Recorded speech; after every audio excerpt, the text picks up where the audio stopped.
am missionary Alex Ocampo, and missionary from the Philippines. And I remember before I got saved, um, um, in our town, uh, break dancing is a big thing in our town. So I used to be a break dancer when I was at my early age, like 19 years old. And um, and then I got married at the age of 20, and I really appreciate my wife is with me, Sister Nellie, and we have 4 kids and only one wife because one is enough, two is too much. And my eldest son is with me, Brother Mark, and my second son is pastoring right now in Metro Manila, Santa Mesa, Metro Manila. He's been pastoring there for almost 15 years.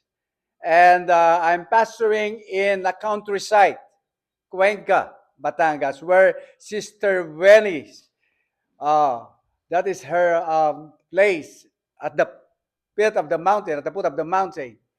And when I started the church or the work in Cuenca, 1994, the electricity is like waiting, no electricity, no running water. And God bless that city right now, that place right now. When I started there, it was a class 5 municipality. And I really appreciate God for what He's doing. When I heard the gospel, the first I heard the gospel May 11, 1980, then it almost 8 years when I accepted the Lord when Pastor Rossi, my older brother, preached the gospel to his Bible study and accepted the Lord. That is the best thing that ever happened in my life when I got saved. And brother and sister in the Lord, I really appreciate also your pastor for allowing me to come. And it is a great opportunity to stand in front of you to preach the gospel. I kind of feel at home because when I started the work, no microphone, no sound system. I just preach at the peak of my voice. So when you go to Philippines, to my place, every Holy Week, thousands of people went to that mountain because of their penitence, because of their, because they are Catholics, they have to ask for blessings. So they went to that mountain and pray and spent days on the top of the mountain. And I grabbed that opportunity. It's almost like 16,000 people gathered on that mountain. And at the peak of my voice, I preached in the midst of them. And I preached the gospel to that people. And I really appreciate God for what He's doing in our ministry in the Philippines, souls being saved. And God bless the ministry that God entrusted to us. And I'm so happy that I realized that when God put me into the ministry, I realized that the motive, the only motive of the ministry are the souls of men. Because the Bible says, what shall it profit a man to gain the whole world and lose his own soul? Like Apostle Paul said, for I am not ashamed of the gospel of Christ, for it is the power of God unto salvation to everyone that believeth, to the Jew person also, to the Greek. So I learned when I got saved that I need to go. Go ye therefore and teach all nations, baptizing them in the name of the Father and of the Son and of the Holy Ghost, and teaching them to observe all things whatsoever commanded unto you. And lo, I am with you always unto the end of the world. So that's why I surrendered my life. I used to work in Bureau of Customs in Bandivision section, arrival area, and I earned good money. But God called me to preach. So I quit my job, entered in Bible college, and then um, the way the how we survive, I don't know. It is all by the grace of God. So our verse for this evening is just one verse for the sake of time, because there is a saying, "Blessed are the missionary who preach short, because they will be invited again." So I will not take your time too long, because in the Philippines Every time I preach, my members quit looking at their watches. They start looking at their calendar. He goes, and then, but I'm not going to do that here in Canada. So if you have your Bible with you, 1 Corinthians chapter 16, verse 9. 1 Corinthians chapter 16, verse 9.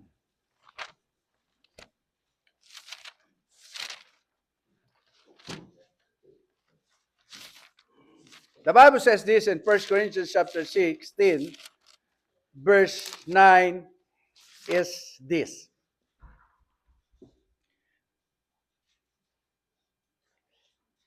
For a great door and effectual is opened unto me, and there are many adversaries. For a great door and effectual is opened unto me, and there are many adversaries. Paul was not speaking as a man sitting in comfort. He was speaking as a servant in the middle of battle. There were pressures. There were persecutions. There were problems. There were enemies. Yet Paul declared, a great door and effectual is opened unto me. Brother and sister in the Lord, it is truly joy and privilege for me and my family to be with you this afternoon. And I thank God for allowing us to share what He is doing in my country, Philippines. The best thing that ever happened in my life was when I got saved on January 12, 1987. Jesus changed my life forever, forgave my sins, and gave me eternal life. I'm so glad I am saved. If you are saved, say amen. The second greatest thing that ever happened to me was when God called me to preach the gospel. What a privilege to carry the message of salvation, to preach Christ, and to tell the world that Jesus still saves. I may not deserve the calling, but by His grace, I am honored to serve Him. Because the most privileged person on this planet are the missionaries. Like your pastor used to become a missionary in Cameroon, Africa, and then he became a missionary to his hometown. And everybody of us should be a missionary to reach our own Jerusalem, Judea, Samaria, and to the uttermost part of the earth. So, brother and sister in the Lord, what a privilege. I may not be deserved this calling.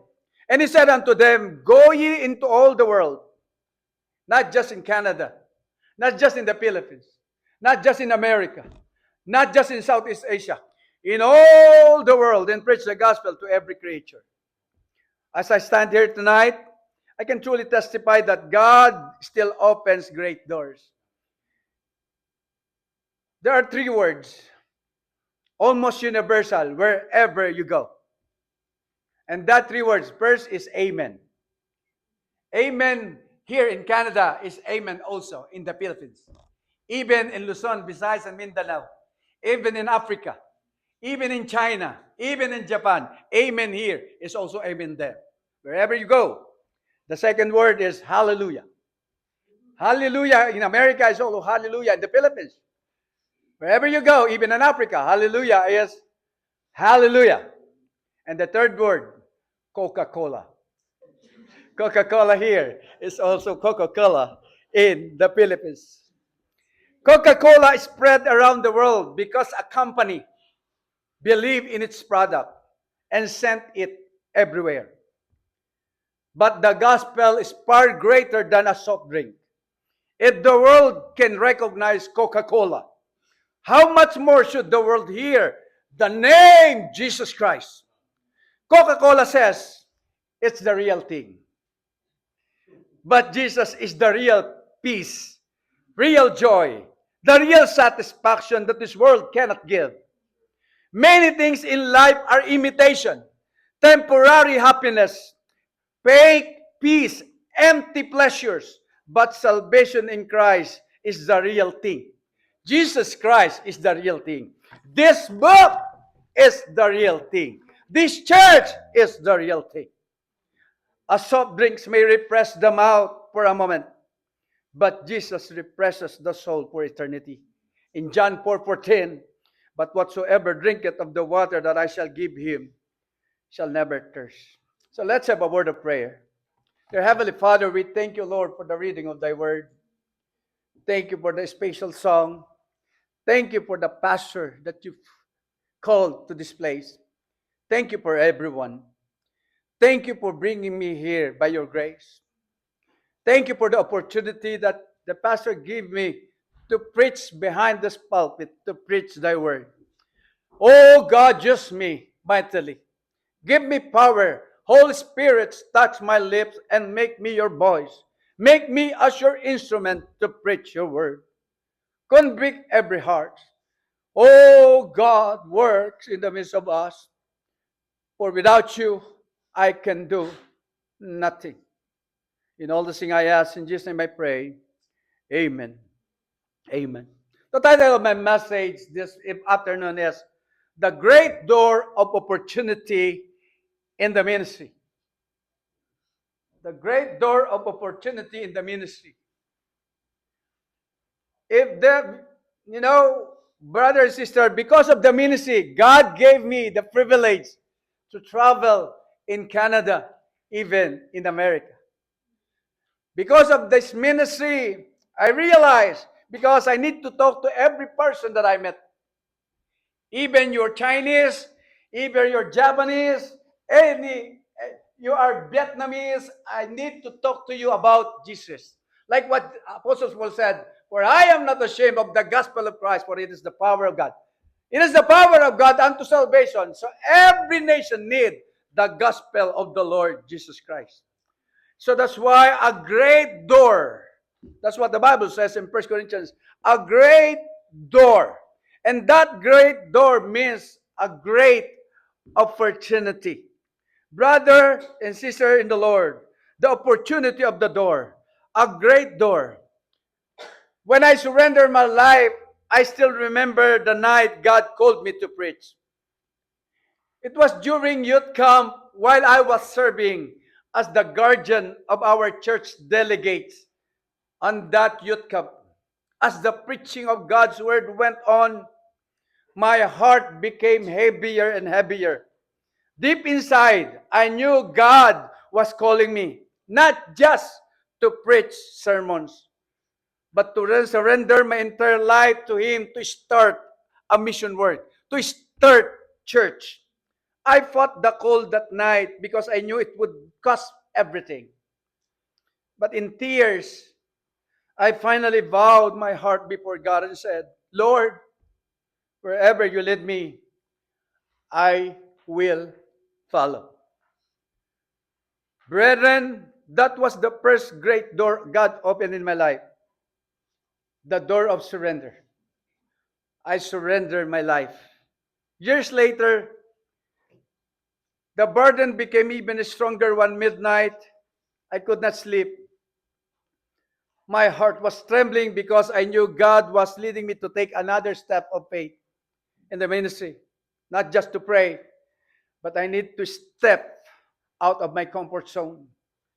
I woke up, my wife, and quietly said, Sweetheart, God called me to preach, and I need to obey Him. Half asleep, she looked at me and said, Is that a joke?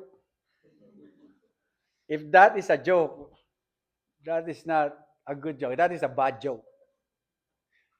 Then, are you serious about it? Yes. And she said, let's talk about it about tomorrow. The next morning after breakfast, she looked at me with tears in her eyes and said,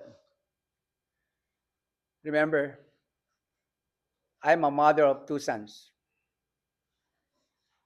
What will happen to us? Honestly, I had no answers. No savings, no security, no promise of support from anyone because our church that time is too small. The only thing I held on to was God's promise to Abraham. When God called Abraham to move out or to leave the Ur of Chaldees, the promise of God, I will bless thee. So I hold on that promise. So I told her, praise God for the Baptist favorite. My answer is this: I don't know about tomorrow. I don't see to understand. But I know who holds tomorrow. And I know he holds my hand. That is not my problem. That is God's problem. Because God's called me to become a pastor. And then my wife, the room became silent. My wife softly said words I will never forget. If God is calling you, then I will pray for you and stand beside you. Wherever God leads you, I will go. And those words gave me courage to obey God completely. Soon after that, I entered Bible college, trusting God step by step. We did not know what the future will hold, but we knew the one who called us would never fail us. The Bible says in Proverbs chapter 3, verses 5 and 6, trust in the Lord with all thine heart, and lean not unto thine own understanding. In all thy ways acknowledge him, and he shall direct thy paths. I just trust the Lord. And brother and sister in the Lord, remember this: every great ministry begins with a door of surrender. We start from nothing, no support from other churches, no promise of America, no promise of Canada. One thing I know, God will support me. And God did. The Bible says, trust in the Lord. And God is still opening doors today. The question is, will we walk through them? And I really appreciate your pastor. He walked through them. And then one day, I believe God will bless this work. We'll have your own property, big buildings, and I hope your pastor will still recognize me as his friend. I'm pastor. I'm your friend. So, and then number two, not just the opportunity of the door, but also the obligation of the door. The Bible says in 1 Corinthians 69, for a great door and effectual is opened unto me. Effectual. Been pastoring one church in Cuenca, 30 years of God's faithfulness, of preaching the gospel that only Jesus can save. The word effectual means fruitful and productive. We organized 3 churches from our church. We have church outreaches in many villages. In Sister Wellness Village, we build building there, and we have preacher there, and we have song leader there, and we have men there, people there. And that's our goal, to put churches in every villages.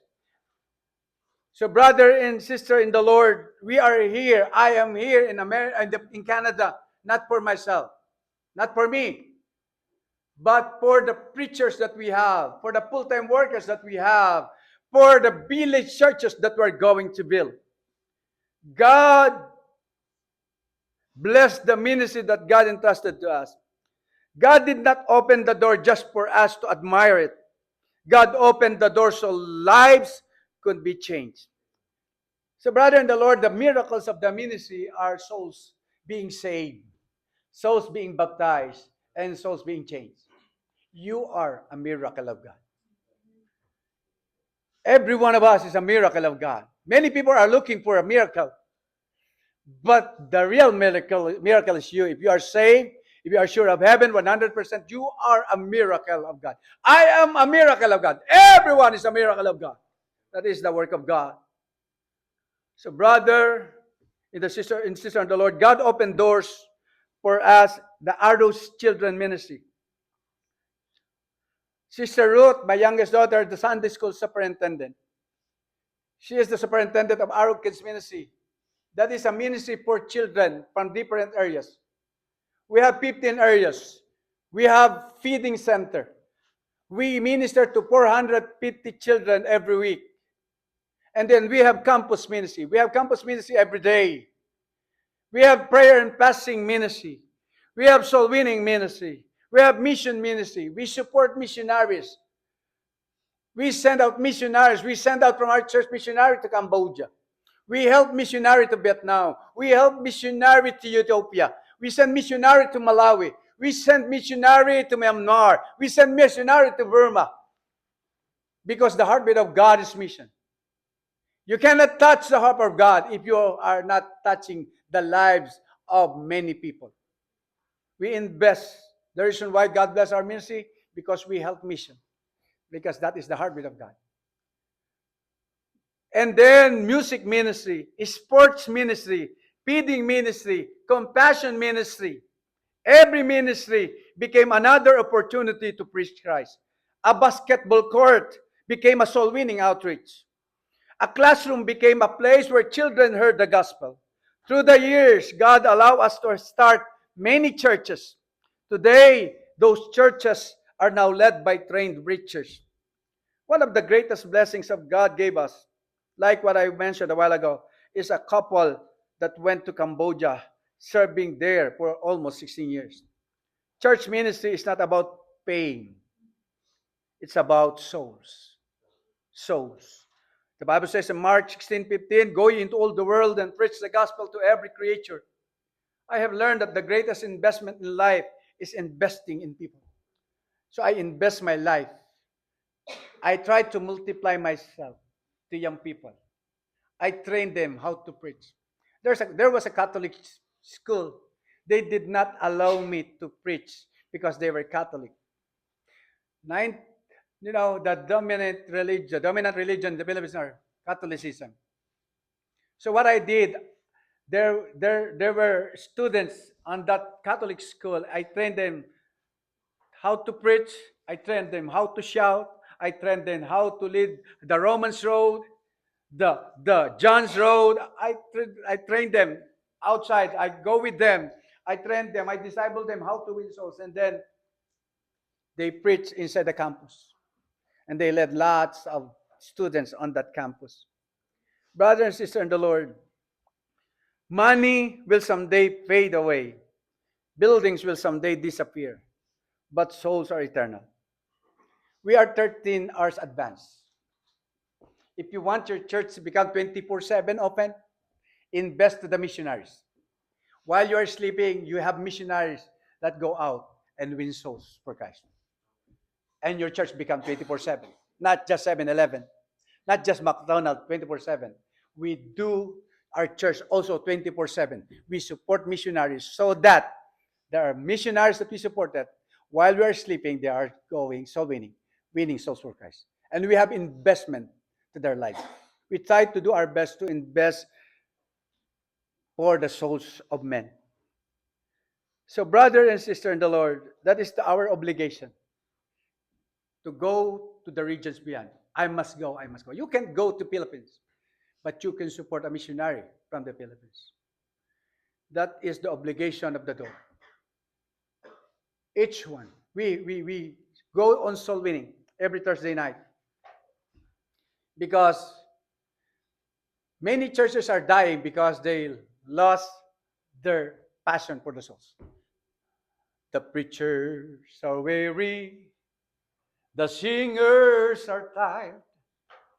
The church as we know it, it's losing its fire.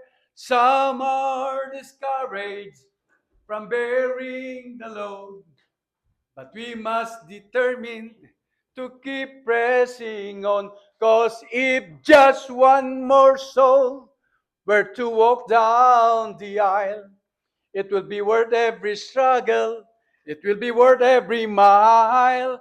A lifetime of labor is still worth it all if we rescue just one more soul. So preacher, keep preaching, and singers go sing, and laymen keep sharing that Jesus is King. The angels were gathered, they're surrounding the throne, and they start rejoicing for just one more soul. Brothers and sisters in the Lord, we have an obligation of the door. We need to go door knocking and sharing the gospel to our hometown. Brother and sister, and then not just the opposition or the opportunity of the door, at the door, not just the obligation of the door, but also the opposition at the door. And there are many adversaries. When I started the work, they stoned us. They harass us. And they persecute the former mayor. Sister Welny knew him, Mayor La Rosa. He bought the property, the old buildings that we rent. He bought it. And then when he bought it, he forced us to vacate the place. We don't want you here. You are Baptist. You must go to another place. Start a church, but not in Cuenca. Then we tried to find another place to rent that I can use as a mission work. But nobody like us. If you don't allow, and the mayor, and he used his connection to talk to the people, don't let this Baptist use your place. Because if you are going to allow them, Mama Mary will curse you. So they don't want us in that place. But we didn't stop. We just keep on sharing the word of God. The opposition at the door.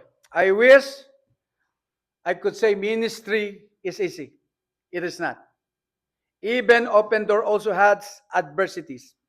There were times of discouragement, times of financial struggle, moments when we became physically and emotionally.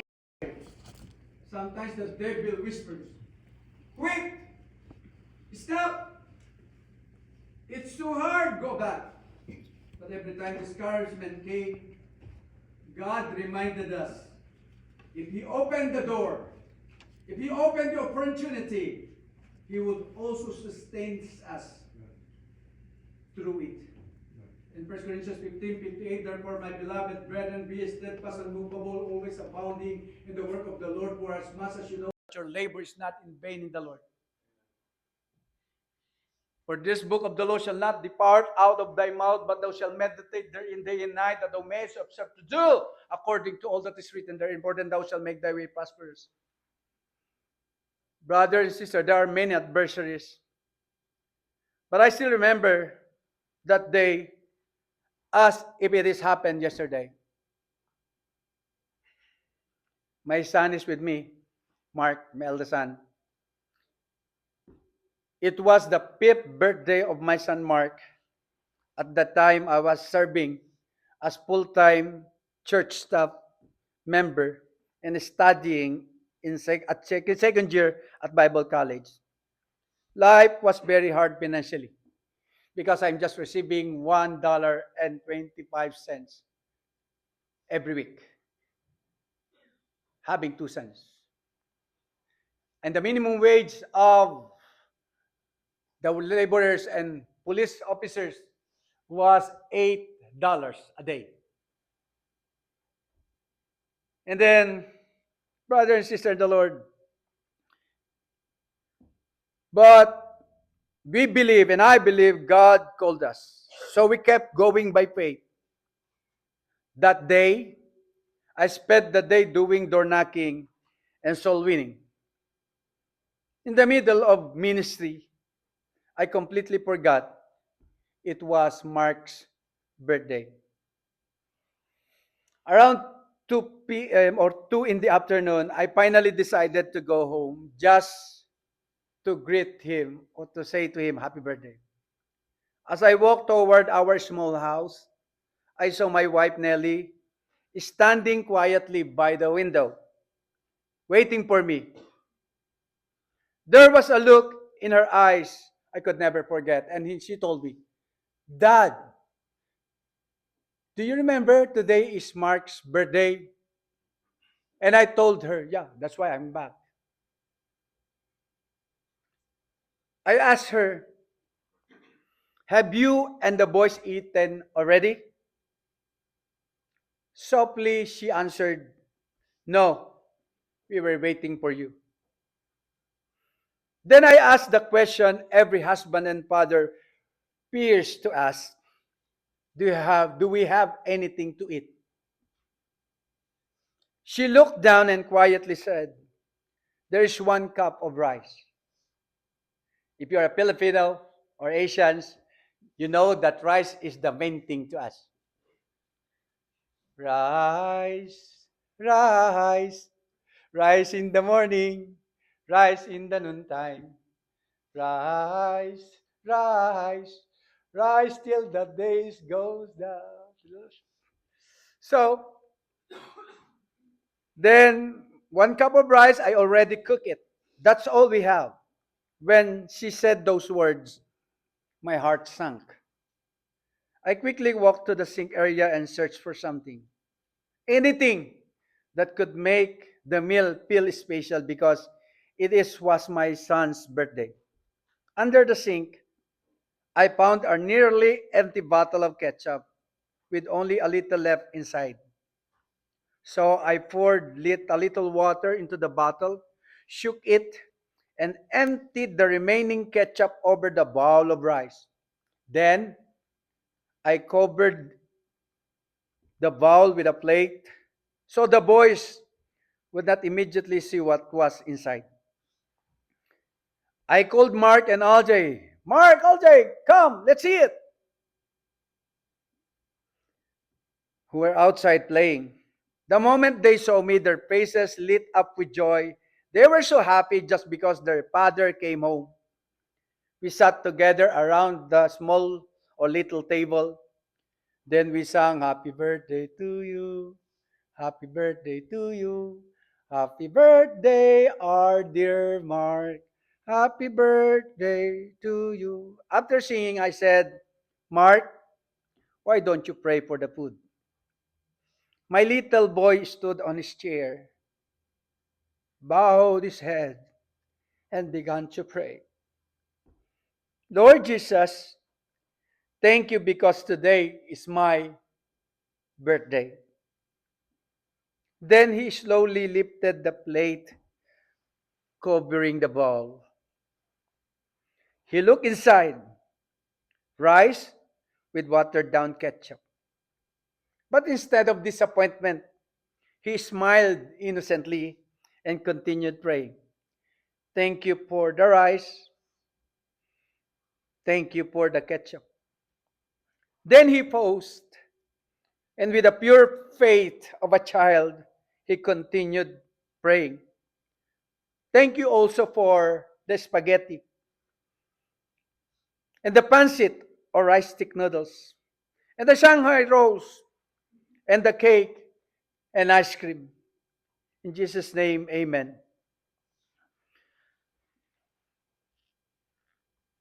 When he finished praying, Nelly quietly turned away and began sobbing, and me.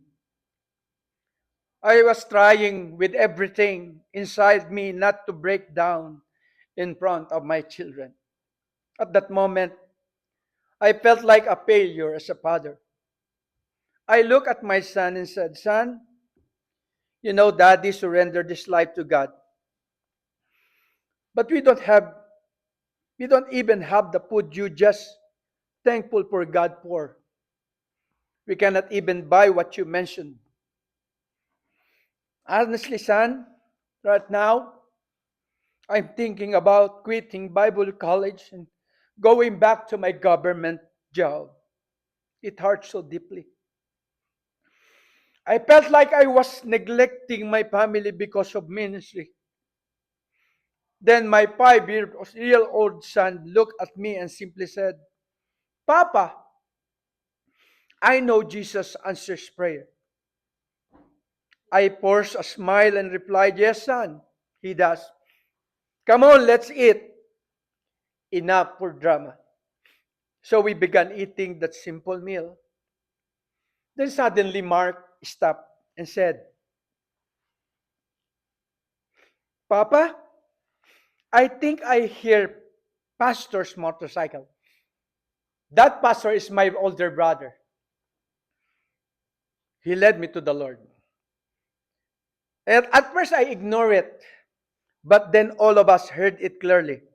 He was driving a Honda RS 110 1972 model and make lots of noise. The motorcycle stopped right in front of our house. We quickly went to the door. Pastor stepped down holding several plastic bags. I immediately asked Pastor, where did you come from? Why did you stop by? He casually answered, Oh, I just came from a Bible study at Nati Victorino's house. Today is Jedi's birthday. And they asked me to bring this to Mark because they remembered it is also his birthday today. On my way here, I passed by Rocaport Ice Cream House and thought maybe I should buy Mark some ice cream too. Then he handed me the bags and left. I was trembling. My hands were shaking as I opened the containers one by one. The first lid opened, spaghetti. The second, pancit or rice stick noodles. The third, Shanghai rolls. Then cake and ice cream. Exactly everything my son had just prayed for. Mark started jumping up and down, shouting with excitement.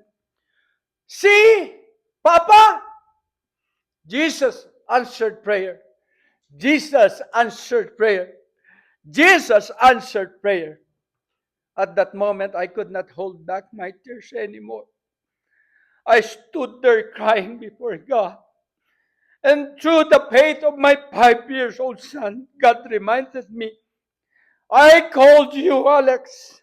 I will take care of you. I will take care of you. Do not quit. That day, the faith of a little child strengthened a weary preacher. And now, looking back after all these years, I realize that before God does something great to your life, He first teaches you to trust Him completely. Sometimes God allows empty tables, so we'll never forget that He alone is our provider. And until today, whenever I remember that birthday prayer, I still weep because I know beyond any doubt Jesus truly answers prayer. And may I say tonight, what started with tears, fear, and faith has become a testimony that God is always faithful to those who obey His call.